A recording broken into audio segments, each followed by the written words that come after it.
Hi, ఎలా ఉన్నారు? అందరు బాగున్నారా? నిన్న bad bad bad bad bad bad bad day. ఎందుకంటే Indian women team eliminated from the world cup. Australia South Africa వెళ్ళిపోయింది మన గ్రూప్ నుండి ముందుకి. మనం ముందే మాట్లాడుకున్నాం నెక్స్ట్ మ్యాచ్ చాలా ఇంపార్టెంట్, గెలవకపోతే ఎత్తిపోతుంది అని. ఆస్ట్రేలియా చేతులు ఓడిపోవడం, ఎత్తిపోవడం అదొక న్యాయం. Very hard luck actual, very hard thing to digest యాక్చువల్గా. ఇంకా మనం వరుసగా గెలుచుకుంటూ వస్తున్నాం వరల్డ్ కప్. సడన్గా ఇప్పుడు సెమీస్ కూడా వెళ్ళకుండా ఎలిమినేట్ అవ్వడం అనేది కొంచెం బాధాకరమే. బట్ మనం వన్ డేస్లో ఇంప్రూవ్ అయినంతగా ఇంకా T20లో ఇంప్రూవ్ కాలేదనే విషయం కూడా మనం గమనించాలి ఇక్కడ.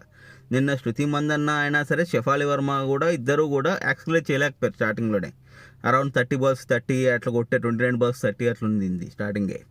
సో స్టార్టింగ్ యాక్సిలేషన్ రాకపోతే T20లలో ఎటువంటి ఇబ్బందులు పడతాం అనేది మనం గతంలో మెన్స్ టీంతో కూడా చూసాం.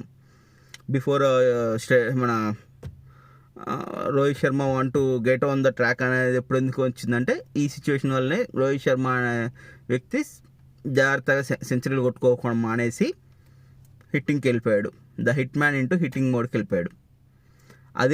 అదేలాంటి ఒక డెసిషన్, అదేలాంటి ఒక ప్లేయర్ మనకి ఉమెన్స్ టీంలో కూడా కావాలి. లేదంటే ఉమెన్స్ టీం T20 ఇలానే ఉంటుందేమో అనిపిస్తుంది నాకైతే.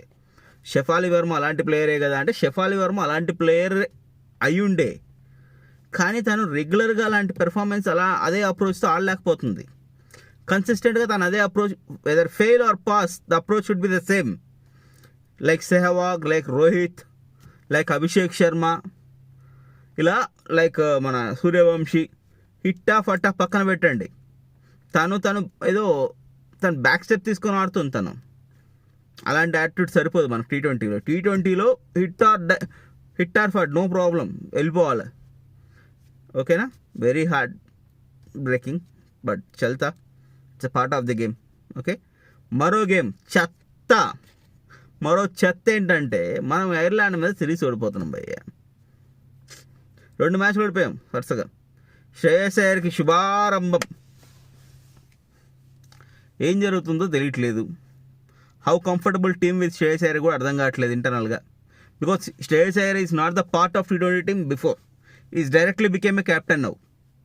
అది కొంచెం టీంకి కూడా ఇబ్బందిగానే అనిపిస్తుంది నాకైతే. టీం అంతా కూడా ఏదో పెద్దగా ఆడట్లేదు భయ, ఎందుకో తెలియట్లేదు. మరీ దారుణంగా అవుట్ అవుతున్నారు. డక్అవుట్ కావడం భయ ఫస్ట్ ఓపెనర్స్, వెరీ దారుణం. అది దాని గురించి తక్కువ మాట్లాడుకుంటాం బెటర్, ఎక్కువ మాట్లాడుకోవడం వేస్ట్. అది చల్తా ఫస్ట్ సిరీస్ కదా, చూద్దాం. ఓకేనా?